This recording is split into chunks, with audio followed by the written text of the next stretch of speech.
Someday, Liz, I'll go back, said Private First Class Peter Robert Zanetta. This is Michael Savage. We're celebrating the anniversary of the invasion of Normandy when Hitler was defeated. Let's listen to Ronald Reagan. Her story by quoting her father, who promised that he would return to Normandy. She ended with a promise to her father, who died 8 years ago of cancer. I'm going there, Dad. And I'll see the beaches and the barricades and the monuments. I'll see the graves, and I'll put flowers there just like you wanted to do. I'll feel all the things you made me feel through your stories and your eyes.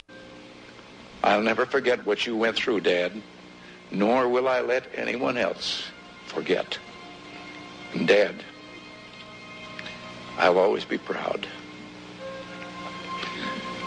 Through the words of his loving daughter, who is here with us today, a D-Day veteran has shown us the meaning of this day far better than any president can.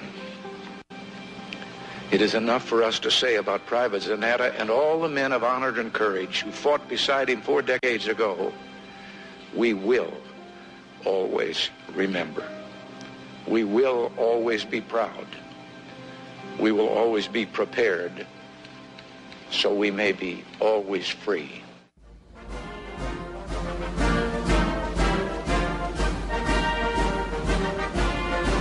Welcome to the Savage Nation. That, of course, was the voice of America's greatest president, Ronald Reagan. Literally, when you listen to him, if you didn't, find yourself choking up, you're not a human being. You should probably join a local union or the Democrat Party. And Barack Obama, who has again ignored the greatest day in American history, when so many young men sacrificed their lives so that we can be free and I could talk with you on the radio, for example, and we could have an individual of such high caliber in the White House who spits in the face of the men who died that he could even be president. Of course, the big story to you, the average listener, is not D-Day. It's that the stock market is booming over the Walker victory in Wisconsin. Make no mistake about what I'm about to tell you. There have been several elections since the imposter was foisted upon us. There have been several elections when the American people were allowed to go to the polls and to say what they believe to be true, ever since the imposter was foisted upon us by George Soros and other forces that we don't even know. And in both cases, in virtually every case, as a matter of fact, the people have voted down the imposter and his policies. Make no mistake about it, the vermin in the media are tricking you, just as they tried to trick you yesterday, telling you that it was neck and neck in Wisconsin. And just as they covered the story up across America, they're covering up the fact that if the election were held today, as tepid as Romney is, he would beat Obama by at least 20 points. There's no question in my mind that this victory in Wisconsin spells the end of Obama's tyranny over the American people. That is, unless they can get enough illegal aliens to vote as many times as possible. The phone number here is 1-800-449-8255. My recommendation to Governor Romney is to get rid of your team that is killing you. Get rid of those idiots who are running your campaign. They ran McCain off the rails. They're going to run you off the rails. And learn something from Scott Walker. Learn something from Scott Walker. Learn that Scott Walker says it like it is. And stop mincing words, Romney. And stop acting like a wimp, Romney. And stop acting like a putz, Romney. I want you to listen to this for 1 minute, because one of the first things Walker said in his victory speech, which struck me last night as I was cooking spaghetti, is he talked about God and prayers. Something that we are all desperate to hear in this degenerate nation. Listen to clip 1. Next, I particularly want to thank you for your prayers, because for the last year and a half, the thing that has sustained Tonette and I and Matt and Alex is people many times, people I've never met before, come off the line, come off the farm and say, Governor, we're praying for you and your family. I can't tell you what that means to me. So here's a man who said that prayer sustained him, that the people's prayers sustained him. And on the other hand, we have an atheist for a president, so far as I could tell, Forget the Muslim part of it. He's just a narcissistic atheist. And then we have Romney, who's obviously a very religious man who's been intimidated by Wolf Blitzer and the other rats on the left into even mentioning his faith. No, Mr. Romney, it's time to mention your faith. Yes, Mr. Romney, it's time to get rid of those Brutuses who are running you off the rails with their tepid campaign. Mr. Romney, listen to me. Tear down that wall, Mr. Romney. Tear down that wall of those Republican advisors who are destroying your campaign. And go hire Scott Walker's campaign manager. Go hire Scott Walker's campaign directors and get rid of the Brutuses who are destroying you. 1-800-449-8255 is the phone number. MichaelSavage.com is the website. I'd like to point out something on my website that I don't see in many places. There are pictures from D-Day that I'd like you to look at. You want to see faces? They look like the boy next door. They weren't any different than the kid next door. They were just like the boy next door. And they went there and they were scared, and many of them didn't want to be there. Most of them didn't want to be there. They would rather have stayed home with their girlfriends. They would rather have hid under the cover or gone to the movies, but they couldn't. They had to go there, and when they did, they gave us our freedom. That's exactly the reality of what happened in World War II. And look at what we have in the White House today. A narcissist, a man who cavorts with the likes of rock and roll stars as opposed to war heroes on the anniversary of D-Day. It's enough to make you sick. But America knows the truth about Obama. They know he's an imposter. And the stock market knows that he's an imposter. And the stock market boomed today over the victory in Wisconsin. Why did the stock market boom? Because they saw light at the end of the tunnel created by the illegitimi non carborundum.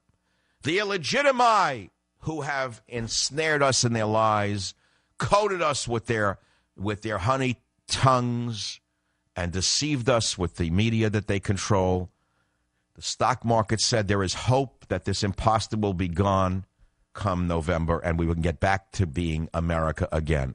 We can get back to doing business again. We can get back to running the country again and regain our national pride. That's what's at stake, which is that everything's at stake. And the only way that Romney can win, as I can tell, is to stop playing the middle and start playing like Walker, who was anything but a firebrand. Remember, Scott Walker is a moderate, middle-of-the-road Republican. He is simply a fiscal conservative who risked everything for the sake of doing what was right for his state, and in this case, probably for the country. He risked everything for the sake of what was right for the state of Wisconsin. That's what he did it for. And he's the first governor in American history who has ever survived a recall election. And this, mind you, is in a Democrat-controlled state. This is in a state that has a long history of far-left activism. Wisconsin is a very left-wing state. And did you know that 4 out of 10 union members voted for Walker, for him to retain his job? 40% of people in unions knew what was good for the state. And this should be the beginning. The next one to go should be Jerry Brown in California. And the reason I say that this could happen is because 2 cities in the state of California yesterday revised the pensions of their cities because they knew they were going broke, and these were Democrat-controlled cities. The city of San Diego scaled back the pensions that the cops and firemen were taking out of the city because they were unsustainable. And even Democrats said we can't afford these pensions. We all like our cops, we all like our firemen, but we can't afford these kinds of gold-plated pensions. These are insane. Pushed down our throats by these unions. And, of course, this is what's going to happen. Voters in California back pension cuts for city workers, even in Democrat-controlled cities, just as Wisconsin residents voted yesterday not to recall Governor Scott Walker, who has become an enemy of bloated pensions. 2 California cities dealt blows of their own to organized labor. San Diego and San Jose, both Democrat-controlled. Overwhelmingly, in these Democrat cities of California, voters approved ballot initiatives designed to help balance ailing budgets by cutting retirement bennies for city workers. 70% of San Jose, California voters favored scaling back pensions. 70% in a Democrat-controlled city, to show you how out of touch Jerry Brown is with reality and to show you what liars the rats in the media are. The fact of the matter is, even Democrats recognize that the skyrocketing pension costs are killing them. That's right. And so as I say to you, ladies and gentlemen, if you know which way the wind is blowing, it's certainly not blowing in the way of Barack Obama and big unions. No way on earth is it blowing that way. These initiatives in California should provide models for other cities and for the state government where pension reform efforts have been stalled by Governor Brown.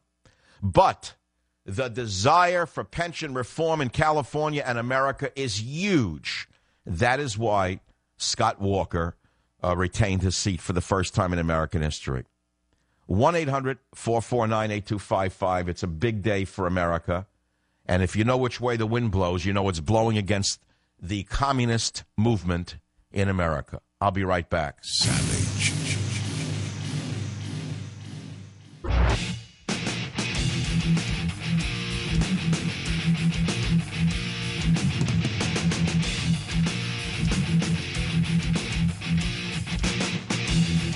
June 6, 1944, and the greatest armada in military history is assembled in England for an assault on Hitler's fortress Europe, all under the supreme command of General Dwight D. Eisenhower, who has British General Montgomery at his side. The Allies have complete control of the air and cover the surface forces as Allied troops pile into landing craft.